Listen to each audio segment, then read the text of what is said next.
continuer l'émission avec notre invité Lansana Diawara, donc qui est bien installé en studio. Bonjour, bienvenue Lansana. Bien, le micro, vous l'activez pour lui s'il vous plaît. Merci. Le Diakanké, il faut l'aider, sinon il va se perdre dans le studio. C'est compliqué. Bonjour. Bienvenue. Bonjour Moussaïrou, bonjour à toute l'équipe de Grande Gueule. On parle de fonds d'indigence avec vous pour la première question, Zachary. Oui, le fonds de développement social et de l'indigence. On a l'habitude de parler de développement communautaire, de développement local. Mais là, on est dans un format de développement urbain cette fois, développement social et de l'indigence. Ça sert à quoi? C'est quoi ce fonds? De quoi parle-t-on finalement? Merci Tamba. D'abord, je vous remercie pour cette opportunité.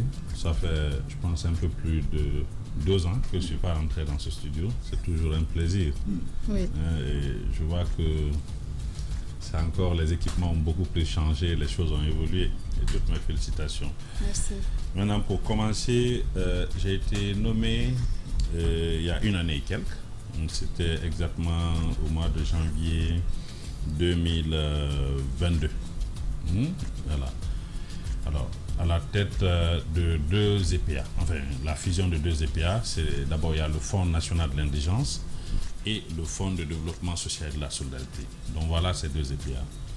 Et après fusion, il était question de travailler sur des questions très approfondies, c'est-à-dire que essayer de travailler sur une équipe type. Voilà, puisqu'après vous avez 2 personnels, il faut revoir les textes pour prendre en compte les 2 dimensions, c'est-à-dire que les objectifs des 2 EPA qui ont fusionné. Bref, aujourd'hui, ce qu'on peut retenir en une phrase, c'est que le Fonds de développement social et de l'indigence est le service humanitaire de l'État guinéen. Alors, l'autre chose qui est très importante, c'est que le service humanitaire de l'État guinéen. Et que fait-on du Sénat? C'est le service national d'action humanitaire auprès du RATD. D'urgence. Le Sénat agit dans le cadre des urgences. Ce qui fait que quand il y a des urgences, le fonds n'intervient pas. Voilà. D'accord. Et ils interviennent, c'est juste des questions d'urgence, après ils s'effacent, après le reste on gère. Vous n'êtes rattaché à aucun département? Si, justement, je venais. Pas l'action sociale, la promotion féminine de l'enfance et des personnes vulnérables. Voilà. Ah oui. Alors, donc, voilà, entre autres. Mais souvent, les gens essaient de réduire les actions du Fonds de développement social et de l'indigence qu'à la prise en charge des indigents. C'est beaucoup plus grand que tout ça. Même les pistes rurales, c'est-à-dire les ouvrages de franchissement entre les villages, les communautés, les districts, les forages, l'accès à l'eau potable, vous comprenez, la réalisation des ouvrages, par exemple, des salles de classe, des hangars, pour des communautés très reculées, vous comprenez. Tout ça, ça fait partie du développement social. Justement, c'est des missions que l'État nous a assignées. Les grandes gueules. D'accord. J'ai quand même un petit... Parce que le développement social, à la base, ça concerne les... À la base, ça concerne les populations urbaines. À la base. Tout à fait. Alors, c'est pourquoi je suis un peu perdu en parlant de pistes rurales. Expliquez-nous un peu, que renferme le développement social au format du fonds de développement social et de l'indulgence? Qu'est-ce que vous faites concrètement sur la ligne développement social? Bon, sur la ligne du développement social, vous savez, par exemple, quand vous prenez les communautés, alors vous faites bien d'ouvrir ce pan, c'est-à-dire au niveau rural. Alors, je parlais tout de suite là, par exemple, sur la sous-composante développement social. Vous avez par exemple des villages où c'est des villages où par exemple ils n'ont même pas pour une réalisation de 20 millions ou 30 millions, ça peut faciliter l'accès entre ces 2 villages. Vous comprenez, non? D'accord. Et généralement l'État est tellement préoccupé sur des grands ouvrages qu'il y a ces petits détails qui peuvent échapper. Alors ça vient résoudre toutes ces questions. Et vous prenez par exemple le domaine de l'agriculture. Le domaine de l'agriculture. Tout ça, ça fait partie du développement social. Vous prenez l'accès à l'eau, c'est-à-dire la réalisation des forages. D'accord. Ça fait partie de la sous-composante développement social. D'accord. Vous ne vous perdez pas un peu là, parce qu'on a l'impression que c'est un touche-à-tout. En fait, je crois que j'ai compris la démarche. quand je dis à la base le développement social, ça touche aux villes. Ça touche aux villes, ça touche aux zones urbaines. Le développement communautaire, le développement rural, le développement local, ça touche entre autres aux collectivités, aux zones rurales. Mais je crois que ce fonds-là, en disant développement social, c'est peut-être voilà, toute la société. Le développement de la société, je pense que c'est plus dans cette perspective. Oui, justement, vous savez, Madame Yero, vous n'aviez pas tort à 100%. Le Fonds de développement social et de l'indigence est un EPA transversal. Les questions d'agriculture, on y fait. Ce qui fait que tout récemment, à Bofa, nous avons réalisé une phase pilote d'un champ de riz dont la production a été distribuée aux communautés. C'était à Kanteli. Cette année, nous allons réaliser 150 hectares de riz dans chaque région administrative, dont les récoltes à 5%, ça va être pour les propriétaires terriens, 25% dans la communauté où nous allons mettre le champ en valeur.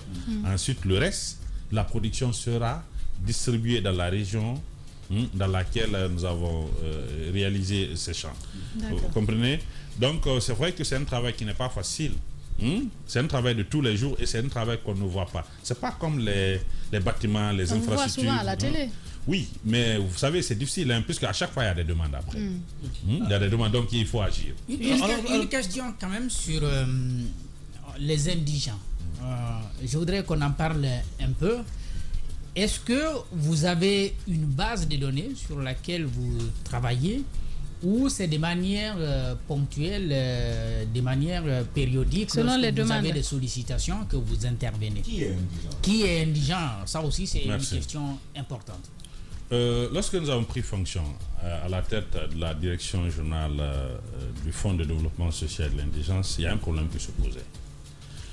D'abord, le premier problème, c'est qu'on ne disposait pas de données sur la pauvreté, sur la vulnérabilité des personnes qui sont pauvres dans notre pays. Ce qui est très grave, parce que toutes les nations qui ont su lutter contre la pauvreté ou réduire la pauvreté, c'est plus qu'ils disposaient des données pour faire face. Oui. Alors, tout de suite, la priorité, c'était quoi? Dans la lettre de mission de mon ministre, le ministre Aïcha Nanen Conté, il a été demandé une couverture totale du pays à recenser, si vous voulez, à faire le ciblage des ménages pauvres et indigents sur toute l'étendue du territoire. Alors, nous avons formé, nous avons recruté, nous avons déployé, et avec toutes les autres phases du processus, c'est-à-dire que la sensibilisation communautaire, la sensibilisation politico-administrative qui a touché l'étendue du territoire, et finalement, nous disposons aujourd'hui d'une base de données solide, robuste, qu'on appelle le RSU, le Registre Social Unifié, et après le ciblage, on est allé jusqu'à 7 millions. Vous comprenez? 7 millions, 7 millions d'indigents. Non, j'en viens justement. C'est-à-dire qu'après le ciblage, il y a une phase qu'on appelle l'appurement des données. C'est-à-dire qu'au niveau du site central, on essaie de voir, en fonction des données qui ont été remontées par les enquêteurs qui ont été déployés sur le terrain, voir exactement qui est indigent, qui ne l'est pas, en fonction des formulaires qui ont été remplis. Exemple, on demande tout à l'heure à un monsieur, avez-vous une voiture? Il dit, ah non, j'ai 2 véhicules.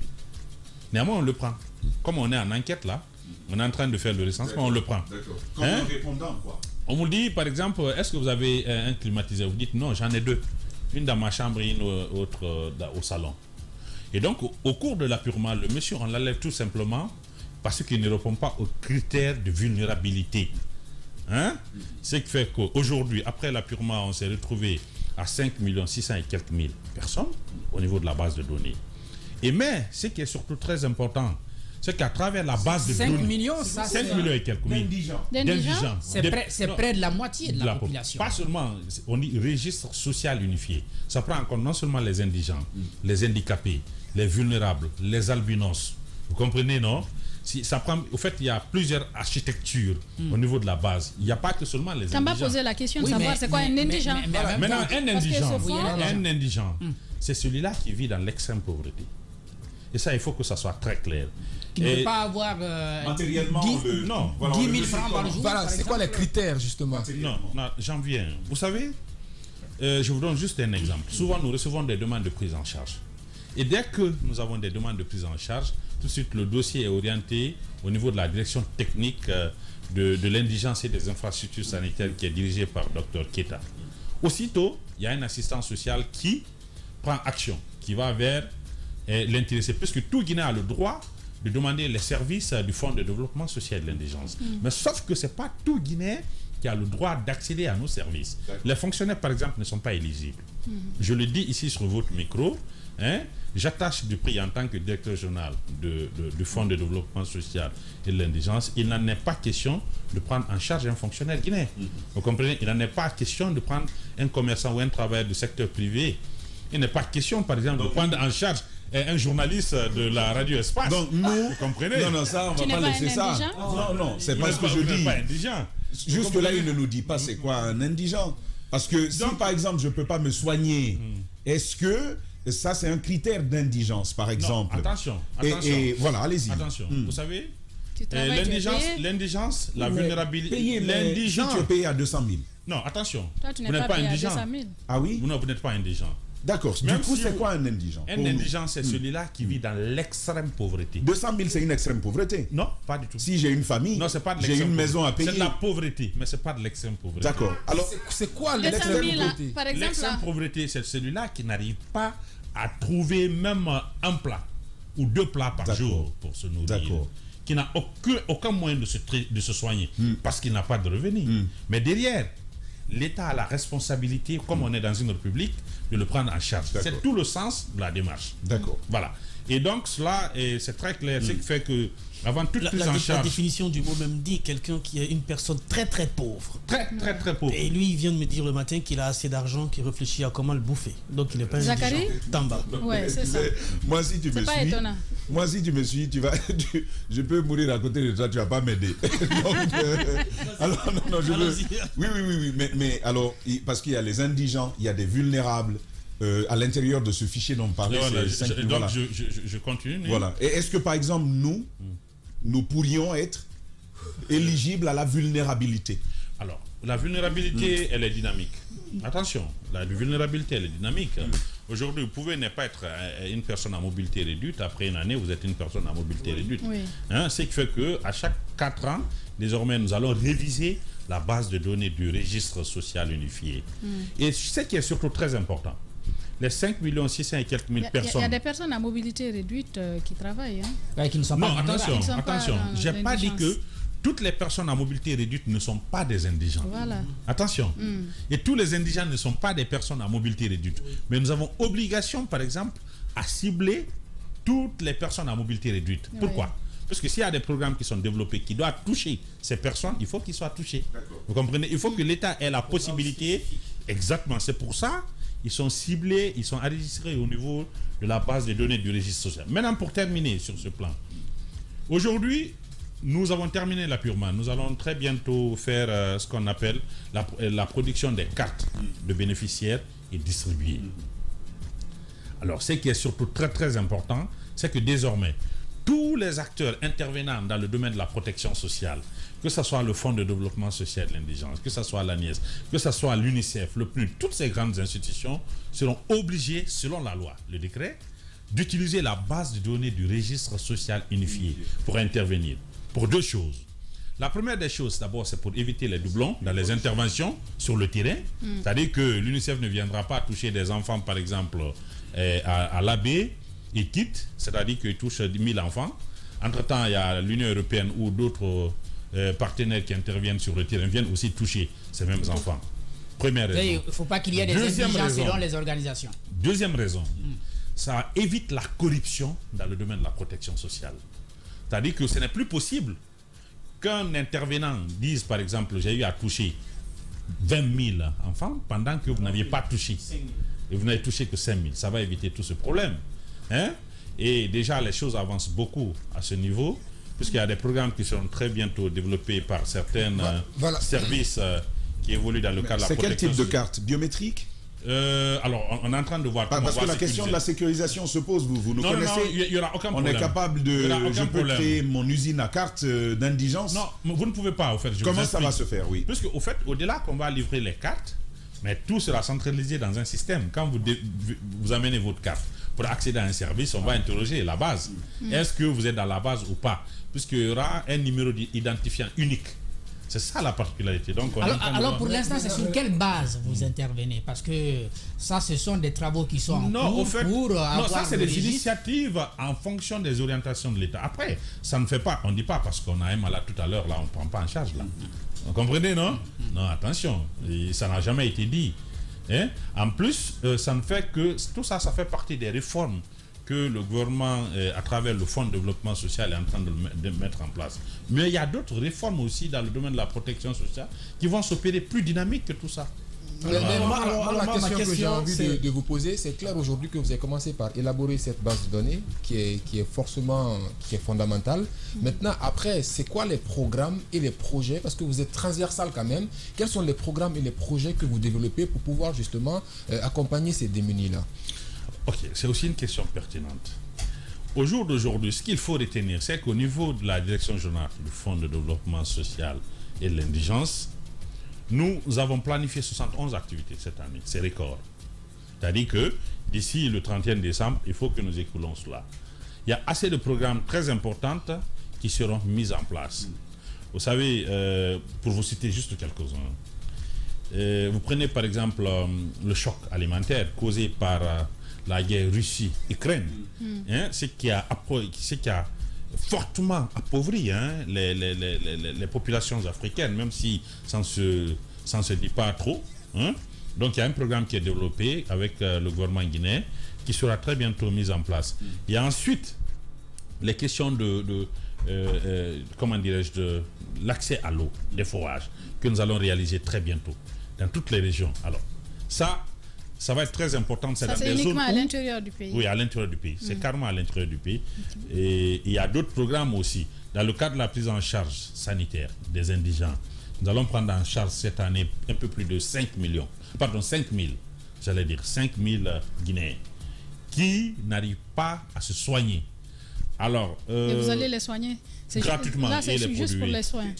Et les produits. De cette prise en charge, c'est une prise en charge permanente?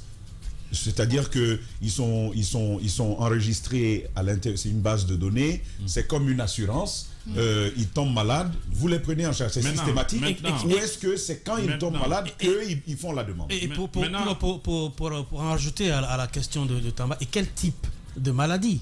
Parce qu'il y a des maladies qu'on ne peut pas soigner sur le tas. C'est-à-dire tout de suite, il y a des maladies qui nécessitent des soins à plus d'une année, des évacuations, etc.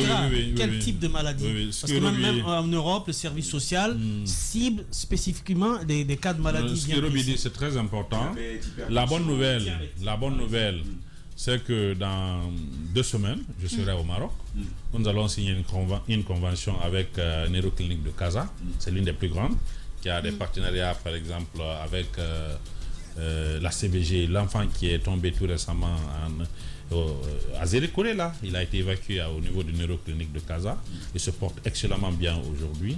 Donc désormais, vous évacuerez exactement les cas qu'on ne pourra pas soigner ici. Que les indigents ou bien tout le monde? Les indigents. Non, Djadja, attendez, je vous pose... Non, vous allez comprendre pourquoi je pose la question. Tu peux ne pas être indigent. Mais quand tu es face à une situation d'évacuation, tu ne peux pas. Ouais. Tu ne peux pas. Quelle est la réponse de l'État à ça? C'est la question que je voulais poser. Parce que je vous le dis, le travail que nous faisons, on est envahi par des personnes qui ne peuvent pas se prendre en charge, qui pensent qu'on peut faire quelque chose. Le travail que nous faisons au quotidien, c'est un travail très difficile, qui nécessite des grandes décisions chaque jour. Pour nous, et par principe, c'est pas tous les malades qui sont des indigents, justement. Et on n'est pas un service d'urgence. C'est-à-dire qu'on ne vient pas tout à l'heure pour dire que vraiment on est malade, pardon, aidez-nous, tant qu'on ne fasse des enquêtes préliminaires à travers nos assistants sociaux. Il n'en est pas question. C'est vrai, c'est difficile quand les gens sont malades, c'est touchant. Mais vous êtes obligé de faire le process. Puisque derrière, il faut que vous justifiez. Hein? Pourquoi vous l'avez pris en charge? Et quels sont les PV? Quels sont les avis? Puisque le directeur général du Fonds de développement social ne délivre jamais un titre de prise en charge sans l'avis technique du directeur technique de l'indigence et des infrastructures sanitaires. Il faut qu'il valide d'abord le cas pour dire que oui, c'est un indigent. Il vit dans l'extrême pauvreté. monsieur le directeur, vous avez le droit de le prendre en charge. Alors, et avec un PV qui accompagne. Il y a tout un fond de dossier. Alors, directeur, maintenant, je comprends, vous parlez d'évacuation. Je comprends les process. Je vais... Allez-y. Moi, tout récemment, il y a 3-4 cas qui m'ont touché. J'ai été meurtri. Il y a un jeune qui est venu de Guéguédou, qu'on n'a pas pu soigner ici parce qu'on n'avait pas de partenariat à l'international pour l'évacuer. Il est décédé. Il y a un autre de Farana, de Bagna, un jeune élève aussi. Il n'a pas les mots, on n'a pas pu le soigner ici, on n'a pas pu l'évacuer. Donc depuis que nous avons commencé les interventions, on a connu au moins 5 décès. Vous voyez ce que ça fait? Et généralement, c'est des évacuations généralement qui ne vont pas coûter entre 4 000 et 5 000 $ pour sauver une vie. Hein? Avec un prix, un tarif, un prix, c'est-à-dire que le patron de la clinique, tout récemment même, il était sur Conakry. On a travaillé sur des questions très approfondies et lors de mon voyage, nous allons signer la convention, Inch'Allah. Donc voilà des actions concrètes. Ok.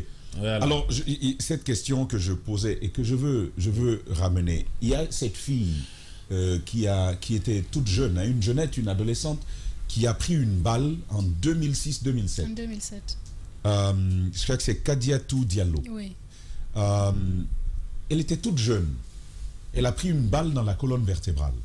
Depuis tout ce temps, toutes les économies familiales, on les met à ses soins. Elle ne peut pas se soigner ici. Les médecins lui ont dit ça. Elle vient d'une famille qui pouvait prendre en charge ses soins ici. Sauf qu'elle se retrouve aujourd'hui dans une situation où l'État guinéen ne peut pas la soigner à partir de la Guinée. Récemment, le président de la République a ordonné qu'elle puisse aller se soigner en Turquie. Elle y est allée, la démarche a commencé, mais au bout d'un moment, elle a dû revenir pour des questions, notamment consulaires. Aujourd'hui, elle est là. Il n'y a pas d'argent côté famille pour prendre en charge cette fille. Alors, forcément, on est obligé, quand on est en face du directeur général d'un tel fonds, de lui poser la question, que faites-vous de ces personnes-là? Parce que par rapport à une évacuation là-bas, moi, je n'ai pas d'autre mot qui me vient en tête. Par rapport à ces charges-là, elle ne peut pas. Quelle réponse ou quelle réflexion, tout au moins, cela peut inspirer au niveau de votre direction? Est-ce qu'il ne vaudrait pas mieux commettre aujourd'hui votre direction à un plaidoyer pour aller vers la prise en charge des évacuations sanitaires, bien entendu, après sélection, après évaluation de dossier? Oui, peut-être que ça va être 1% des cas que nous allons recevoir qui seront évacués. C'est pas dire que le malade ne décide pas, moi je vais être évacué. Non, ça ne fonctionnera pas comme ça. Peut-être au pire des cas, ça va être 1%. C'est-à-dire que sur 100 malades, on ne pourra évacuer qu'une personne. Mais pour ce cas dont vient de parler Tamba, par exemple. Vous savez, je ne peux pas me prononcer sur un cas que je viens d'apprendre en studio.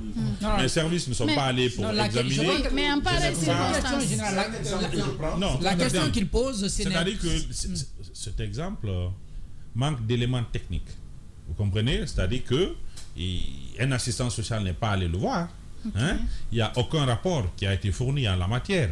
Oui, c'est très difficile pour moi, en tant que directeur général, de me prononcer sur cette question. Après, c'est sensible quand même. Au-delà de ça, au-delà du caractère sensible de la situation, il y a quand même un fait qu'il a essayé d'expliquer. C'est la situation que tout le monde ou beaucoup de personnes rencontrent aujourd'hui. Vous pouvez avoir des moyens de vous soigner dans une clinique ou dans un hôpital ici en Guinée, mais il y a de ces cas que vous ne pouvez pas prendre en charge à l'étranger. Lorsque vous êtes dans une telle situation, est-ce qu'on n'est pas aussi dans un cas de vulnérabilité pour ce type de situation? Peut-être que vous n'avez pas la réponse ici, mais ce qu'il suggère derrière, est-ce que ce n'est pas important d'intégrer ça dans les réflexions pour faire en sorte que si le fonds n'a pas le moyen d'aller jusqu'à ce niveau, que l'État puisse songer à vous mettre jusqu'à ce niveau? Bon, même les fonctionnaires que vous excluez là, non, ce sont des gens qui peuvent se retrouver dans ce genre de situation. Non, je ne suis pas d'accord, je vous explique. Vous avez par exemple la Caisse nationale de sécurité sociale. Attendez, je vous explique. Vous savez, je vais comprendre. Monsieur Diawara, je vais vous laisser continuer. Rassurez-vous, on va vous laisser continuer. Vous m'avez entendu sourire. Et moi, je vous comprends. Vous êtes dans vos prérogatives, dans les limites de vos prérogatives. Je vous comprends. Mais nous, on a un problème. C'est un problème de vie ou de mort. Un fonctionnaire, souvent vous avez vu même des journalistes À un certain âge, c'est compliqué. Il faut faire des SOS. La Guinée est devenue pays des SOS. On a en face de nous un directeur général d'un tel fonds. Laissez-nous profiter et vous poser ces questions-là. Qu'est-ce qui peut être fait, notamment de ces fonctionnaires qui peuvent se retrouver dans une situation de vulnérabilité, des évacuations sanitaires? Est-ce qu'il ne faut pas faire progresser le fonds vers ces besoins-là aussi? Je vous dis quelque chose. Notamment en conseil d'administration. Vous savez, je vous disais tout à l'heure que le travail que nous faisons, c'est un travail qui nous amène à prendre des grandes décisions. C'est-à-dire que vous voyez quelqu'un, il est vraiment malade, mais vous n'avez pas le droit de venir au secours. Parce qu'il ne répond pas aux critères pour lesquels vous êtes mis en place ou vous fonctionnez. Vous avez, dans le domaine de la protection sociale, vous avez par exemple la Caisse nationale de sécurité sociale, qui s'occupe des travailleurs du secteur privé. Vous avez la Caisse de prévoyance sociale, qui s'occupe des fonctionnaires de l'État. Comment voudriez-vous qu'on prolonge encore les fonctionnaires auprès d'un fonds qui est destiné aux pauvres? C'est-à-dire que c'est comme si vous prenez les ressources destinées aux plus pauvres, aux vulnérables et vous donnez aux riches. Moi, je vais Ça vous n'a dire aucun pourquoi. sens. Moi, je vais vous dire pourquoi. Ça n'a aucun sens. Moi, je vais vous dire pourquoi. Oui, c'est pas parce que ça ne fonctionne pas. Moi, je vais vous dire pourquoi. Il y a des petits dysfonctionnements que forcément que nous pouvons nous inviter dans certains domaines. Mais là, je pense que la caisse fonctionne maintenant bien, la caisse de prévoyance aussi. Et je profite d'ailleurs de votre micro pour féliciter ces deux directeurs, Madame Aminata et également le directeur Bakary, qui font de leur mieux aujourd'hui. Quoi que l'on dit, ces services-là aujourd'hui avancent beaucoup. Voilà. Alors sur la question, si vous permettez, sur la question des fonds, maintenant, l'argent concrètement, parce que tout ça, ça demande de l'argent. J'entends l'État fait gratuit, c'est bon d'entendre ça. Mais comment vous faites pour lever des fonds? Parce qu'apparemment, vous touchez à plusieurs secteurs, vous avez un panel d'activités très rempli, vous ouvrez les pistes de route, vous intervenez même dans le domaine du ministère de l'Agriculture, etc., etc. Est-ce qu'aujourd'hui, un fonds participatif de ces départements-là ne vous aiderait pas sur ces projets qu'on appelle par exemple projets oubliés ou projets dans le tiroir? Oui, on est en train de réfléchir, nous allons faire des propositions dans ce sens. Puisque normalement, ouvrir les pistes, c'est les travaux publics. L'agriculture, c'est le ministère de l'Agriculture. C'est un service qui vient de naître. Il faut comprendre, l'État a plusieurs obligations. Je pense qu'au fur et à mesure... essentiellement, pour l'instant, c'est l'État qui met de l'argent. Ça nous ramène vers la mais dans les comptes du département, dans les comptes du département, oui, au ministère de la promotion féminine. Techniquement, on relève du ministère de la promotion féminine de l'enfance et des personnes vulnérables, dirigée par Madame Macha Nanette Conté. Et parce que si tu permets cet éclaircissement, il y a cet auditeur qui écrit Abou Poutine de Banco. Monsieur Diawara, je suis un peu perdu. Vous parlez de l'inclusion financière et de lutter contre l'extrême pauvreté en se basant sur le décret qui a créé l'ANIES. Est-ce que vous ne marchez pas sur les plates-bandes de l'ANIES? Moi, alors, je n'ai jamais parlé de l'inclusion financière ici. Jamais. Oui. Depuis qu'on est dans ce studio, je n'ai pas parlé d'inclusion financière. D'ailleurs, l'ANIES fait bien son travail. Moi, je félicite mon frère Dambélé. Oui. Aujourd'hui, l'ANIES a un programme qu'on appelle NAFA, c'est le transfert monétaire. Okay. Fondamentalement, c'est ce que l'ANIES fait. Et même si le fonds est dans le droit de le faire, mais nous ne l'avons jamais fait. Parce que les pistes rurales, à un moment donné, l'ANIES... Non, l'ANIES n'a jamais intervenu dans ce domaine. N'est-ce pas? Moi, je veux les défis auxquels aujourd'hui... Et l'ANIES, donc, je n'ai même parlé d'inclusion financière. Voilà, donc dans ce plateau. Sur ce plateau, il faut que ça soit très clair pour M. Banco. Voilà. Donc on va avancer un peu sur ce sujet-là. Je veux qu'on s'intéresse aux défis auxquels vous êtes confrontés aujourd'hui. Vous êtes un nouveau fonds. Il y a souvent le problème avec les fonds en Guinée. Pas nouveau. En Guinée, c'est des fonds. Ça existe au moins 10 ans. Voilà, d'accord. Vous venez de prendre. Ça fait 1 an que ce département existe et d'ailleurs que nous serons vraiment au courant de cela. En général, les fonds en Guinée sont sans fonds. Vous, aujourd'hui, est-ce que c'est possible de savoir aujourd'hui le budget dont vous avez à disposition? Ça, c'est ma première question. Mais l'autre volet de la question, est-ce qu'aujourd'hui, le fonds se retrouve représenté à l'intérieur du pays et comment est coordonnées les activités au niveau rural?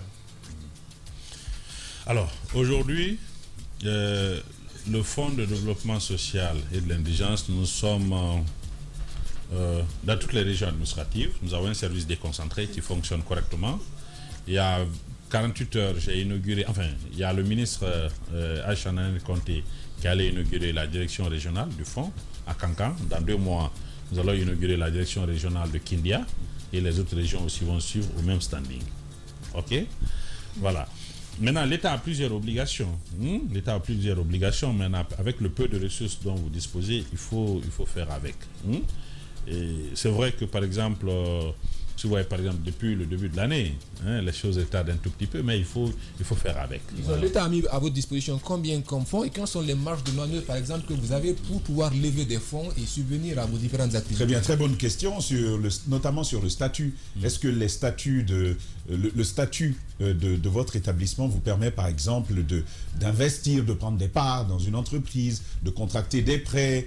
Non, on n'est pas une société. En termes de levée de fonds, avec qui coopérez-vous? On n'est pas une société. Et, nous sommes plutôt un NPA. Vous comprenez, il y a bien une différence. On n'a pas le même statut, par exemple, comme la caisse, la Sosiac, Naval. Vous savez que la caisse a des parts dans une banque et assurance de la place. Voilà, nous n'avons pas puisque c'est une société, au fait. D'accord. Et ils sont une entreprise Karma et nous sommes un NPA. Voilà. Donc, voilà, entre autres, ce que nous faisons. Maintenant, pour parler des questions, j'avoue que l'État, il y a une évolution depuis l'année dernière. Et cette année, je pense que ça va encore évoluer. Avec l'accompagnement aussi des partenaires, c'est sûr que les choses vont évoluer beaucoup plus. Vous êtes à combien, par exemple? Est-ce qu'on peut estimer cela, le budget, le fonds mis à la disposition du fonds de développement social? Au moment venu, le pôle financier pourra se prononcer sur ces questions-là. Mais à date, déjà cette année, nous n'avons pas encore reçu. En parlant d'indigence, moi je vais m'intéresser aux cantines scolaires parce qu'à ce niveau il y a assez de problèmes. L'État, dans sa politique... Vous n'avez rien reçu? Cette année, d'abord. Pour le moment. Nous allons recevoir. Mais avant, qu'est-ce qui vous permet d'être sur le terrain? Oui, vous savez, vous pouvez recevoir un budget, par exemple, l'année dernière, forcément que vous n'épuisez pas tout. Exactement. C'était quoi le budget de l'année dernière? Je n'ai pas le chiffre exact. Au moment venu, vous allez vous prononcer. Vous êtes hostile au chiffre. Vous savez, moi, j'aime... Moi, je ne suis pas le comptable. Je suis pas le comptable. Mais vous êtes le directeur. Non, attendez, c'est pas une raison. Non, monsieur Diawara. On va se comprendre. Savoir, vous avez combien au chiffre.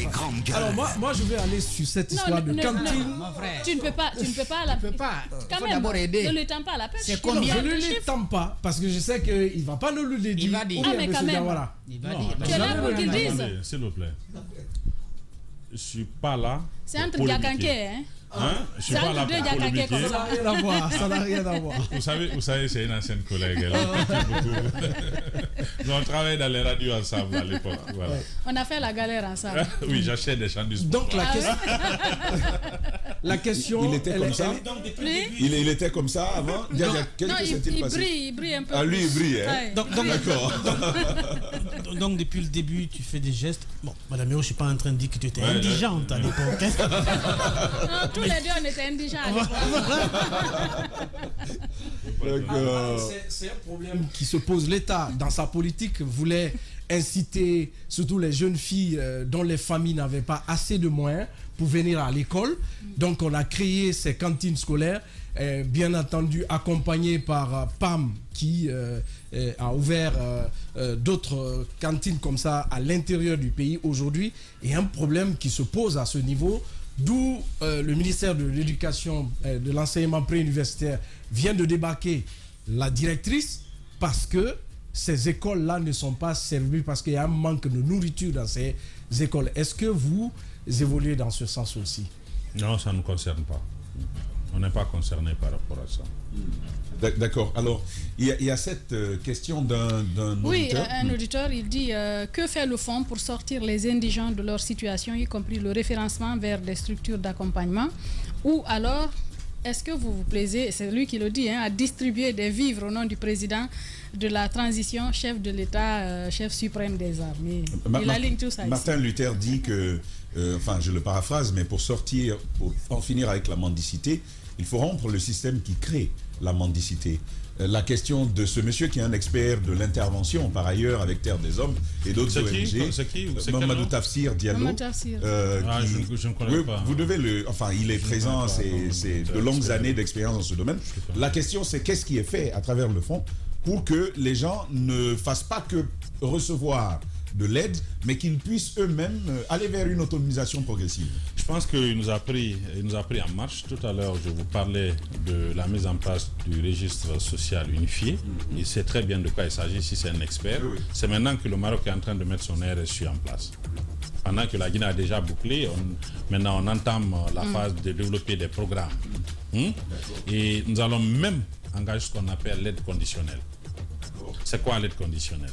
C'est-à-dire que quand vous prenez au niveau de la base de données du registre social unifié, vous avez des enfants, au niveau de l'architecture, vous avez des enfants qui ne vont pas à l'école parce que les parents sont pauvres, se contentent à prendre leurs enfants et aller dans la rue, qui sont enregistrés.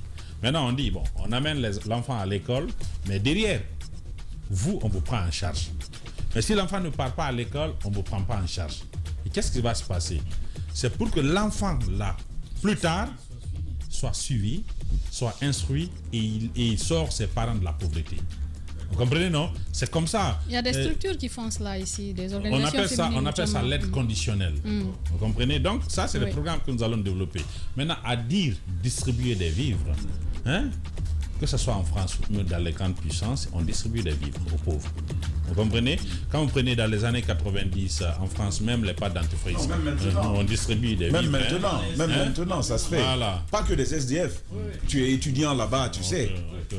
Ça, c'est normal. Je me fais porte-parole d'un autre auditeur, Madame Hiro, si tu permets. Bernard Arnaud, qui pose la question de savoir qu'est-ce que vous faites pour les travailleurs en situation de chômage qui peuvent se retrouver dans l'indigence. Il y a la pipe qui peut gérer ça. Voilà. D'accord. Moi j'ai une question. Concrètement, je suis indigent. Je suis vulnérable. Et il faut le dire. Moi, je salue ce que vous faites. Parce que beaucoup de Guinéens n'ont pas accès à vous, mais nous avons le privilège d'accéder à vous. Je crois plus de 5 ou 6 fois déjà que j'ai sollicité le fonds pour des particuliers en Guinée. Très très vite, la machine s'est mise en œuvre. La personne a été prise en charge. Bravo pour cette célérité. On n'a pas eu l'habitude de l'avoir. Maintenant, figurez-vous que je n'ai pas le contact de vous. Je suis un indigent, je suis quelque part en Zérékoré, ou même dans un village plus reclus. Comment je fais pour accéder au fonds et pourquoi pas accéder aux prestations de ce fonds-là? Nous avons des services déconcentrés sur l'étendue du territoire national. Ce qui fait qu'il n'y a pas une seule ville, une seule préfecture en Guinée où nous n'avons pas fait de prise en charge. Ça n'existe pas. Nous avons des directeurs régionaux. Oui. Quand vous venez par exemple à Kankan, il y a M.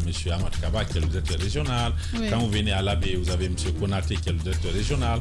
Quand vous êtes à Conakry, il y a M. Karamoko qui est le directeur régional, dont le bureau est au gouvernorat de la ville de Conakry. Et quand vous venez par exemple à Boké, il y a M. Kieta qui est le directeur régional. Oui, comment et quand vous allez à Bamou, il y a M. Barry qui est directeur régional. Comment on accède à eux? C'est facile, il faut aller au gouvernorat. Ils ont leur service, vous demandez à avoir le bureau du Fonds de développement social de l'indigence. Et si vous avez une sollicitation, une demande, c'est là où vous faites la demande et ils vont traiter vos dossiers. Et ici à Conakry, très rapide. Et à Conakry, c'est au niveau du gouvernorat et au niveau des communes. Dans chaque commune de Conakry, nous avons un directeur communal. D'accord. Bien, dernière question pour terminer. Non, moi j'ai pas d'autres. Bien, quel message donc en 30 secondes, M. Diawara? Un message aux Guinéens qui peuvent avoir besoin de ce fonds. Je vous remercie encore une fois pour cette opportunité que vous nous offrez ce matin pour parler de la direction générale du Fonds de développement social de l'indigence. Certes, c'est un service qui a existé pendant près de 10 ans. Nous venons de venir à la tête il y a un peu plus d'une année. Oui. Nous visionnons qu'après l'impression des cartes des bénéficiaires et que nous allons distribuer, des programmes seront développés. Oui. Et des programmes sûrs, des programmes qui vont toucher l'ensemble des citoyens qui sont au niveau de cette base de données du registre social unifié. Bien. Pour l'instant, il faut que les fonctionnaires de l'État comprennent que nous n'avons pas pour vocation de prendre les fonctionnaires en charge. Donc, en clair... Le message est passé. Ouais, en tout cas, Lansana Diawara, directeur général du Fonds de développement social et de l'indigence, c'est comme ça qu'on arrive au terme de ce numéro. Merci à Abdulkhadr Dramé qui a géré les sons du côté de la radio. Merci à toute l'équipe de la régie, Nala Sidibé, Mafata Sano, Vladimir Poutine, Alassane Diallo, l'homme de nuit, Mahmoudou Kondé. C'est un plaisir de vous servir. On se remet donc au prochain jour, on ne sait pas, demain ou peut-être lundi prochain pour un autre numéro des Grandes Gueules. Merci, au revoir.